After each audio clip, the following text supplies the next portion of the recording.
விவசாய நண்பர்களுக்கு வணக்கம். போன வீடியோவில் மாடுகளுக்கான ஹார்மோன்ஸில் ஒரு ஹார்மோனை பற்றி மட்டும் பேசியிருந்தோம். இப்போ மீதி இருக்கக்கூடிய எல்லா ஹார்மோன்ஸையும் பற்றி இந்த வீடியோவில் பார்க்க போகிறோம். எது எதற்கு பயன்படுது, எவ்வளோ முக்கியத்துவம் என்ன அப்படிங்கிறதெல்லாம் இந்த வீடியோவில் பார்க்க போகிறோம். மறக்காமல் சேனலை சப்ஸ்கிரைப் பண்ணிட்டு இன்னும் நிறையா விவசாய நண்பர்களுக்கு ஷேர் பண்ணுங்கள், அவங்களும் தெரிஞ்சுக்கிட்டோம். ஓகே, இந்த வீடியோவில் நம்ம ஃபஸ்ட்டு பார்க்கக்கூடிய ஹார்மோன் அப்படின்னு பார்க்கும்பொழுது கார்பஸ் லூட்டன் சிஎல் அப்படின்னு சொல்லக்கூடிய மஞ்சள் கட்டி அப்படின்னா தழும்பு இல்லை ஒரு சுரப்பி அப்படின்னு சொல்லுவாங்க. ஓகே, கார்பஸ் லூட்டஸ் இந்த ஒரு ஹார்மோனை பற்றி தான் நாம் இந்த வீடியோவில் பார்க்க போகிறோம். முட்டை வெளியே வந்தோடனே அந்த முட்டையோட வேலை முடிஞ்சு போகிறது கிடையாது. அதற்கப்புறமேட்டுக்கு தான் அந்த முட்டை ஒரு மிகப்பெரிய வேலை அப்படிங்கிறத செய்ய போகுது. முட்டை வெளியானதுக்கப்புறம் காலியாக இருக்கக்கூடிய அந்த முட்டை பை இருக்கு இல்லையா, அந்த முட்டைப்பை பார்த்திங்கன்னா சிதைஞ்சு போயிடாத எல்ஹெச் ஹார்மோனோட உதவியோட மறுபடியும் தற்காலிகமாக ஒரு சுரப்பியாக மாற்றம் ஏற்படுது. ஓகே, இந்த புதிய அமைப்பு நிறைய இரத்த நாளங்கள் மற்றும் மஞ்சள் நிரம்பிய லூட்டனன் கொண்ட செல்களை கொண்டு இருக்கும். அதனால் தொட்டு பார்த்தோம் அப்படின்னா மஞ்சள் நேரத்தில் ஒரு சின்ன கட்டி போல தான் தோணும். இதுதான் பார்த்திங்கன்னா மஞ்சள் கட்டி அப்படின்னு சொல்லக்கூடிய கார்பஸ் லூட்டன் அப்படின்னு சொல்லுவாங்க. ஓகே, இதோடைய முக்கிய பங்கு என்ன அப்படின்னு பார்க்கும் பொழுது, இந்த மஞ்சக்கட்டி உருவான உடனே அது உடனடியாக ப்ரொஜெஸ்ட்ரான் அப்படிங்கிற ஹார்மோனை அதிக அளவில் சுரக்க ஆரம்பிக்கும். இந்த ஹார்மோன் கர்ப்பப்பையில் கருவை தங்குவதற்கு முழுமையாக தயார் செய்யக்கூடிய வேலைகளையும், அது மட்டும் இல்லாமல் கர்ப்பப்பையை தடினமாக்கவும் இது பார்த்திங்கன்னா பயன்படுது. மிக முக்கியமாக இது அடுத்த 21 நாட்களுக்கு மாடு மீண்டும் சினைக்கு வராமல் தடுக்கிறதுக்கு தேவையான வழிபாடுகளை ஏற்படுத்தக்கூடிய வேலையை பார்க்கக்கூடியது தான் இந்த ஹார்மோன்ஸ், ப்ரொஜெஸ்ட்ரான் அப்படிங்கிற இந்த ஹார்மோனை.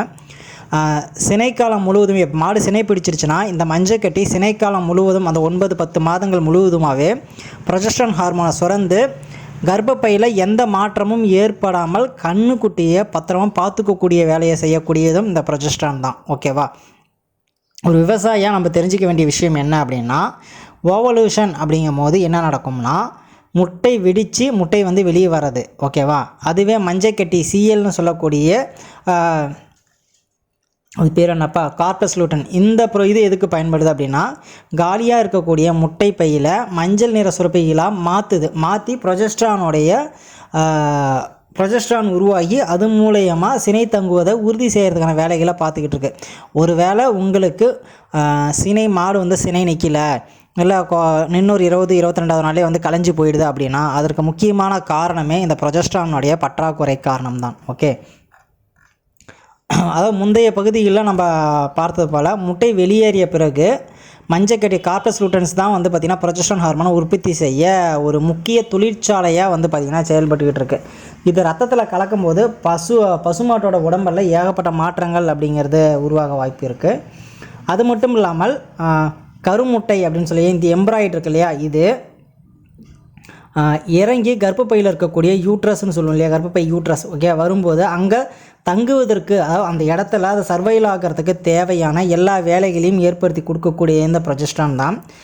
ப்ரொஜெஸ்ட்ரான் கர்ப்பப்பையில் உட்புற சுவர் அப்படின்னு சொல்லுவோம், தடினமானது அப்படின்னு சொல்லுவோம் இல்லையா, அதை உருவாக்கி அதில் ரத்த ஓட்டத்தை நார்மலைஸ் பண்ணி வைக்கக்கூடிய வேலையை செய்யக்கூடியதும் ப்ரொஜெஸ்ட்ரான் தான். கரு வளர்வதற்கு தேவையான கர்ப்பப்பை பால், யூட்ரின் மில்க் அப்படின்னு சொல்லுவோம், அந்த யூட்ரின் மில்க் அது போன்ற திரவத்தை சுரக்க தூண்டுறதும் இந்த ப்ரொஜெஸ்ட்ரான் தான்.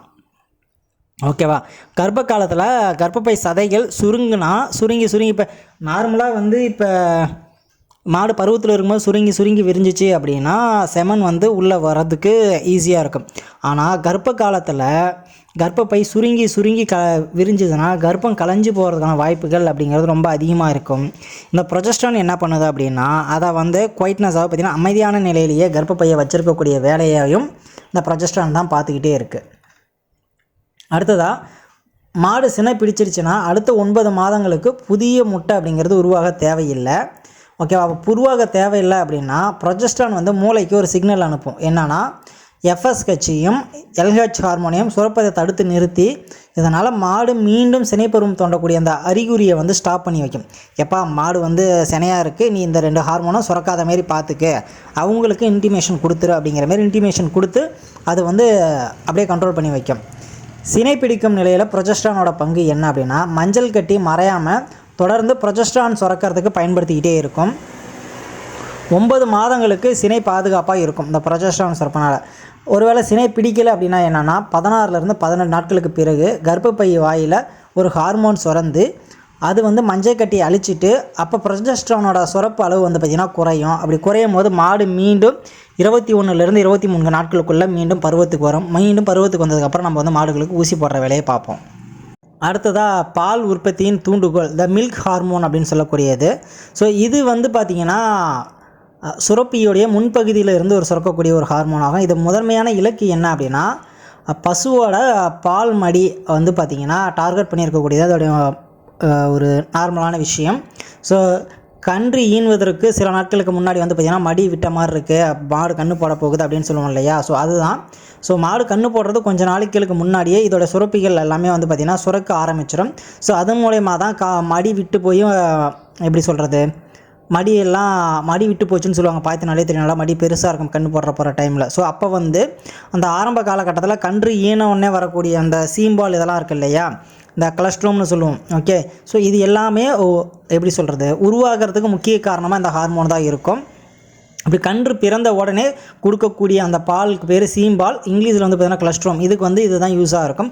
அதற்கப்புறம் நம்ம பால் கறக்கும் போதும் மறுபடி எல்லா டைமுமே வந்து பார்த்திங்கன்னா இந்த ஒரு ஹார்மோன் அப்படி தான் வந்து பார்த்திங்கன்னா நமக்கு பயனுள்ளதாக இருக்கும். இது உயிரியல் ரீதியாக பார்க்கும் பொழுது இது வெறும் ஹார்மோன் மட்டும் பால் சுரப்புக்கு மட்டும் இல்லாமல் இது பசு தன்னுடைய கன்று மீது காட்டும் தாய்மை பாசத்திற்கும் மெட்டர்னல் கேருக்கும் வந்து பார்த்திங்கன்னா இந்த ஒரு ஹார்மோனுங்கிறது ஒரு முக்கிய பங்கு வகிக்குது. அது மட்டும் இல்லாமல் கன்றுகளுக்கு பால் கொடுப்பது போன்ற செயல்கள் வந்து பார்த்திங்கன்னா இந்த ஹார்மோன் தூண்டுறதுனால தான் வந்து கன்றுக்குட்டிகளுக்கு மட்டுமே பால் அதிகமாக கொடுத்துக்கிட்டே இருக்கும். நம்ம பேசும்போது நமக்கு வந்து பார்த்திங்கன்னா பால் அடக்கிறது அது எல்லாமே இந்த ஒரு ஹார்மோன் காரணமாக தான் வந்து பார்த்திங்கன்னா இது நடக்கும். ஓகேவா? முக்கியமாக நம்ம பால் கறக்கும்போது பசு வந்து அமைதியாக இருக்கணும். அப்படி இல்லை அப்படின்னா அந்த இடத்துல வந்து பார்த்திங்கன்னா ஆண்ட்ரலின் அப்படிங்கிற ஒரு ஹார்மோன் சுரக்கும். இந்த ஹார்மோன் என்ன பண்ணோன்னா பால் வந்து பீசிகிட்டு இருக்கும்போது டப்புன்னு தடுத்து நிறுத்துறது. சிலர் வந்து நம்ம எடுத்து அடித்து மாட்டை நிற்க வைப்போம். அப்படி அடித்து மாட்டை நிற்க வைக்கும் போது பால் வந்து பார்த்திங்கன்னா கம்மியாகிடும். இல்லை நம்ம ஓடிட்டு வரும்போது மாட்டை அடிச்சே ஓடிட்டு வரும். அப்படி அடித்து ஓடிட்டு வரும்போது மாடு பயத்தில் இருக்கும் பொழுது பால் உற்பத்தி மற்றும் இந்த ஹார்மோன் சுரப்பிகள்னால அது வந்து பால் சுரக்கும் திறன் வந்து பார்த்திங்கன்னா அந்த ஹார்மோன் வந்து சுரக்காத போயிடும். அப்படி சுரக்காத போகிறதுனால பால் வந்து குறைஞ்சி போயிடும். ஸோ இது எல்லாத்துக்குமே வந்து இந்த ஹார்மோன் அப்படிங்கிறது ஒரு முக்கிய பங்கு அப்படிங்கிறது வகிக்குது. ஓகேங்களா? த மில்க் ஹார்மோன் சொல்லுவாங்க. இது பேர் ப்ரொலக்ஷன் அப்படின்னும் இது ஒன்று சொல்லுவாங்க, பிட்யூட்ரி அப்படின்னும் சொல்லுவாங்க. ஓகேவா? எனக்கு தெரிஞ்சது பிட்யூட்ரி ஹார்மோன் அப்படின்னு தான் சொல்லுவாங்க இதை. ஓகேவா? ஸோ இதுதான் இந்த ஹார்மோன்களோட வேலை. ஸோ இவ்வளோ தான். இதை தவிர வேறு எதுவும் பெரிய ஹார்மோன்ஸ் அப்படிங்கிறது நமக்கு தேவையில்லை. ப்ரொஜெஸ்ட்ரான் பார்த்துட்டோம், ஈஜெஸ்ட்ரான் பார்த்துட்டோம். ஓகேங்களா?